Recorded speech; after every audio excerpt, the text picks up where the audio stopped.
Hello everyone, I Aishwarya welcome you all to Legal Edge after college. Well, इस साल आप लोग जितने भी स्टूडेंट्स हैं, इस साल AIB 21 देने का सोच रहे हैं या फिर आपने फॉर्म फिल कर दिए हैं, तो आप बिल्कुल सही वीडियो देख रहे हो। क्यों? क्योंकि एग्जाम ये ऐसा है स्टूडेंट्स जहां पे आपको बहुत लेंदी क्वेश्चंस मिलते हैं।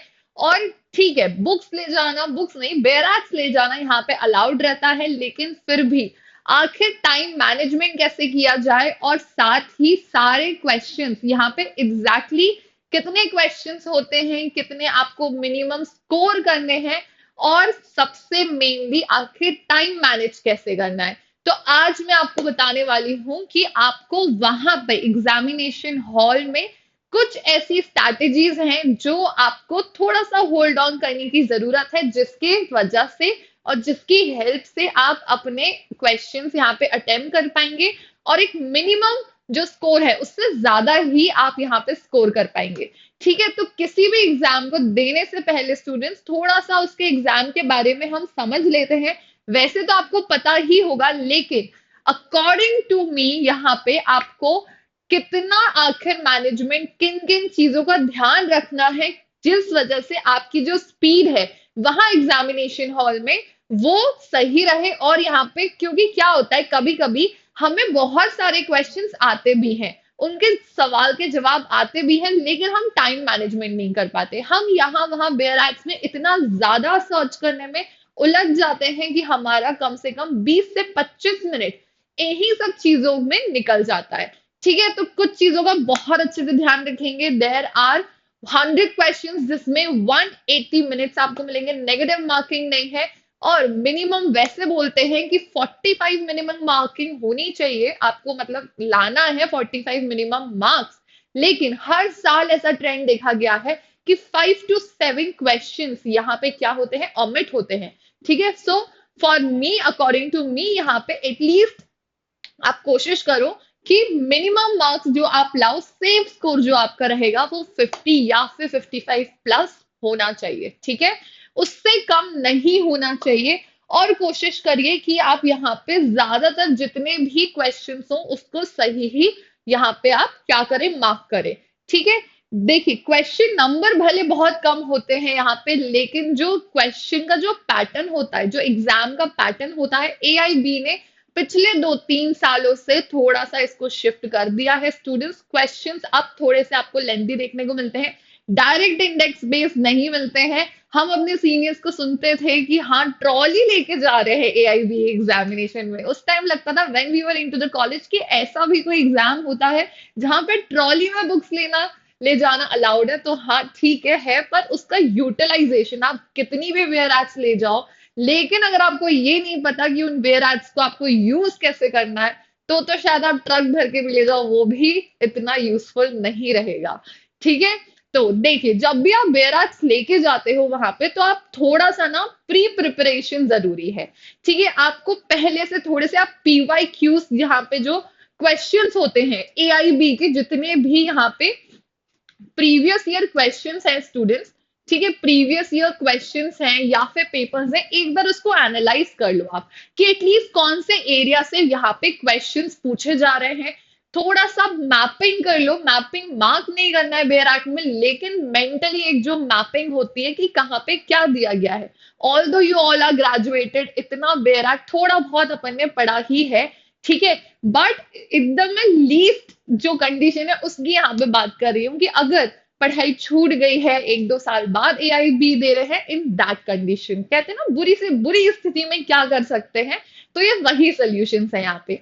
तो आप एक बार थोड़ी सी मैपिंग कर लो बेयर आर्ट में मेंटली, एंड देन जो कीवर्ड्स हैं उनको थोड़ा सा आप ध्यान कर लो। और ये कैसे होगा, ये प्रीवियस ईयर्स क्वेश्चन को सॉल्व करके होगा। तो वो आप थोड़ा सा यहाँ पे ध्यान दीजिएगा इस चीज का कि आपको बेयर आर्ट को यूज कैसे करना है। ठीक है, तो थोड़ा सा आप ध्यान रखेंगे किस चीज पे, कीवर्ड्स पे, कि आखिर कौन से सेक्शन में क्या क्या चीजें दी गई हैं। एक क्विक रिवीजन थोड़ा सा एग्जाम के कुछ महीने पहले, अभी स्टिल वी आर इनटू मे, आराम से अभी आपके पास 1.5 से 2 महीना है, आप आराम से इस चीज को कर सकते हैं। तो इस चीज पे थोड़ा सा ध्यान दीजिएगा। क्यों? क्योंकि ये आपकी एग्जैक्टली ऐसे मत करिएगा कि नहीं मैं तो एग्जामिनेशन हॉल में बैठ के ही वहां पे करूंगा, नहीं ऐसे मत करना प्लीज। ठीक है। और अब आपके पास जब एग्जामिनेशन, ये तो बात हो गई आपकी कि आपको पहले से क्या प्रिपरेशन करके रखनी है, पहले से आपको थोड़ा सा पढ़ के रखना है, सेल्फ स्टडी करके रखनी है, और प्रीवियस ईयर क्वेश्चन पेपर जरूर देख के जाना। बिना ऐसे बिना उसके क्वेश्चन पेपर देखे मत जाना स्टूडेंट्स, एक बार एनालाइज कर लीजिएगा। And then when finally you are into the examination hall, तो वहां पे सबसे पहले आपको कौन से क्वेश्चंस आपको सॉल्व करने हैं स्टूडेंट्स, तो इस चीज का ध्यान रखना कि सबसे पहले क्वेश्चन पेपर सॉल्व करने से भी पहले आपको पहले बेयर एक्ट सॉल्व करनी है। कैसे? आपको डिविजन करना है बेयर एक्ट का। कैसे करना है? अब जो ज्यादा मार्क्स के जो क्वेश्चन जिसमें से आना है, you already have the syllabus of AIB, correct? अब उसमें जैसे constitution, BNSS, BNS and CPC, इस टाइप के जितने भी देयर आर 6 सब्जेक्ट्स जिसके ज्यादा वेटेज है, तो वो बेराज को आप बुक्स में वहां पे टेबल में आप पहले ही उनको अलग करके रख लो। ठीक है। Then there are other barrage, उनको आप अलग करके रख लो। एक ही वहां पे एक ही जगह पे रख लोगे तो आप को वहां पे बहुत ही ज्यादा दिक्कत होगी, बार बार आप शफल करते रहोगे कि अब कौन सी बेर एक्ट उठानी है, अब कौन सी उठानी है। At least you will be having idea कि हाँ ये सब्जेक्ट्स यहाँ रखे हैं, माइनर लॉज यहाँ रखे हैं, और जो सबसे ज्यादा वेटेज वाले हैं वो यहाँ रखे हैं। ठीक है। तो ये पहले आपको बेर एक्ट पहले अच्छे से डिविजन करके रखना है। आफ्टर दैट जब आप क्वेश्चन पेपर सॉल्व कर रहे हो ना, तो जो आपको क्वेश्चन में सबसे पहले आंसर्स आ रहे हैं वो आप वहीं के वहीं मार्क कर लो। ओके। जो डायरेक्ट क्वेश्चंस हैं, एप्लीकेशन बेस्ड हैं, एक बार जब आप 15 मिनट जब आप क्वेश्चन पेपर रीड कर रहे हो, ठीक है, my suggestion is take 15 to 20 minutes initially. पहले के जो 15 से 20 मिनट है उसको आप पहले एक बार क्वेश्चन पेपर रीड करने के लिए रखें, और जो आखिरी के 20-25 मिनट है उसमें आप ओएमआर शीट फिल करें। ठीक है। तो जो आप 15 से 20 मिनट जो आपके पास होंगे उसमें आप क्या करें, आप पहले एनालाइज कर ले। ठीक है। जो जो आपको क्वेश्चन के आंसर्स आ रहे हैं आप वहां पे मार्क कर लो, but you should be sure short for that. Okay. Then after this जो भी, अगर वो मेजर लॉस है जो आपने ऑलरेडी यहाँ पे क्या किया, बेराट अलग करके रखी है, उसमें हल्का सा लिख लो कि सीपीसी का क्वेश्चन है, ये बीएनएस का है, तो एटलीस्ट आपको ना डायरेक्टली जब आप सॉल्व करने बैठोगे ना, तो आप डायरेक्टली वो बेराट आप उठाएंगे। ठीक है। ये आपका थोड़ा सा टाइम मैनेजमेंट इजी होगा, लेकिन इन सब चीजों में ज्यादा टाइम मत लगाना, जल्दी जल्दी कर लेना, बस एक नजर डालना कि अच्छा ये सीपीसी का क्वेश्चन, जस्ट मार्क सीपीसी, और उसके लिए आप फिर वो उठा लेना। ओके। देन आफ्टर दैट उसके बाद जब आप ये डायरेक्ट, और सबसे पहले जो क्वेश्चन आ रहे हैं वो सॉल्व करिएगा, उसके बाद जितने भी डायरेक्ट क्वेश्चंस हैं पहले वो सॉल्व करिएगा स्टूडेंट। आफ्टर दैट उसके बाद फिर आप स्विच करिएगा लेंथी क्वेश्चंस पे एंड केस लॉस पे। एटलीस्ट इससे क्या होगा कि आपके जो टाइम जिस पे जाना है, जो ज्यादा टाइम कंज्यूमिंग है, वो आप बाद में करोगे। पता चले आप पहले लेंथी क्वेश्चन सॉल्व करने बैठ गए और वही आपने सिर्फ आधे घंटे में आप सिर्फ 20 या 25 क्वेश्चन कर पाए, जो कि ज्यादातर स्टूडेंट्स के साथ ये चीज होती है। तो ये मिस्टेक आपको वहां पे अवॉइड करनी है।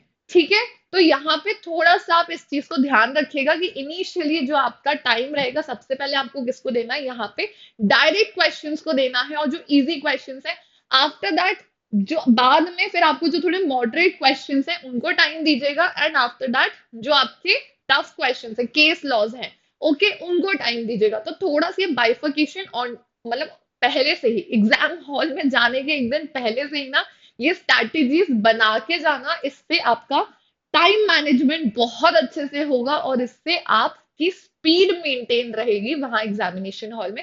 एवरेज अगर मैं बात करूं तो आप एवरेज यहाँ से 1 से 1.5 मिनट आप आराम से दे सकते हो कोई भी क्वेश्चन को। ठीक है। और कोशिश करिएगा कि बहुत ज्यादा टाइम नहीं देना है, जो लेंथी क्वेश्चन है देना है, पर एकदम लास्ट में देना है।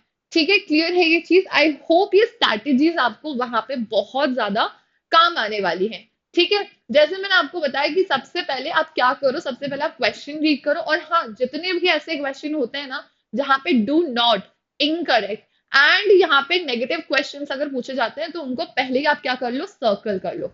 ठीक है। इसके अलावा यहाँ पे जो भी कीवर्ड्स हैं इंडेक्स बेस्ड है, उनको ध्यान में रखते हुए ओपन आप डायरेक्टली आप अपनी बेरैक्ट ओपन करें, इंडेक्स यूज करें डायरेक्टली, और उसमें से मार्क कर लें। लेंदी अगर क्वेश्चन है आप उसके लिए क्या करें, तो लेंदी क्वेश्चन अगर है तो आप उसको पहले तो स्किप कर दो, जब आप पहले इंडेक्स बेस्ड या फिर डायरेक्ट क्वेश्चंस जब आप वहां पे सॉल्व कर रहे हो पहले स्किप कर दो। बाद में फिर आप उसको सर्च करो अपने बेयर एक्ट में, अगर आपको नहीं आता है, if you need the help of the bare act, वहां पे प्रोविजनल, अगर आपको प्रोविजंस की हेल्प चाहिए, कंसेप्ट क्लैरिटी थोड़ी सी चाहिए, तो पहले से आप उसको एकदम लास्ट अटेम्प्ट के लिए रखो, ताकि आपके जो इनिशियल जो मिनट्स हैं एग्जामिनेशन के, जो बहुत ही ज्यादा प्रीशियस होते हैं, जो इतने ड्रेनिंग नहीं होते हैं, क्योंकि ऑफ कोर्स एकदम लास्ट होते होते ना हम ड्रेन हो जाते हैं, हम मेंटली इतने ड्रेन हो जाते हैं कि उस टाइम पे ढूंढना और सारी चीजें करना थोड़ा सा, अगर आप पहले ही ये सब कर लोगे तो आप बहुत ज्यादा ड्रेन हो जाओगे। ठीक है, तो ये जो पार्ट है इसको आप लास्ट में रखो अपने एग्जाम्स के लिए।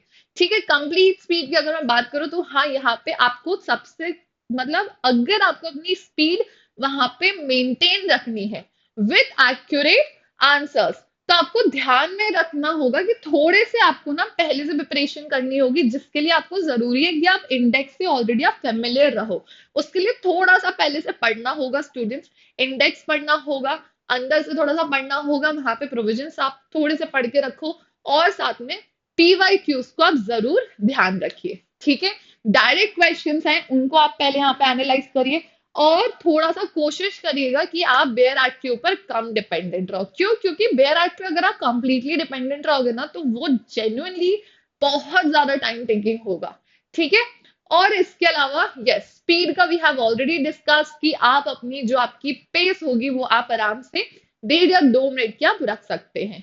ठीक है, आई होप ये स्ट्रैटेजीज आपको काफी ज्यादा हेल्पफुल रहेगी आपका AIB टाइमली एग्जामिनेशन वो कंप्लीट करने के लिए। एंड डू नॉट फॉरगेट, जो आपका सेफ स्कोर है थोड़ा सा 45 से ऊपर ही रखना, क्योंकि 5 to 6 क्वेश्चन हर साल ओमिट होते हैं स्टूडेंट्स। ठीक है, I hope this will help you in your examination hall आपकी स्पीड मेंटेन करने के लिए, और यहाँ पे टाइमली, और यहाँ पे आप कह सकते हो टाइम को बैलेंस करते हुए एग्जामिनेशन क्लियर करने के लिए। ओके, सो मिलते हैं अगेन फिर से किसी और स्ट्रैटेजी के साथ for your AIB very soon, and till that time take care and see you again. Thank you.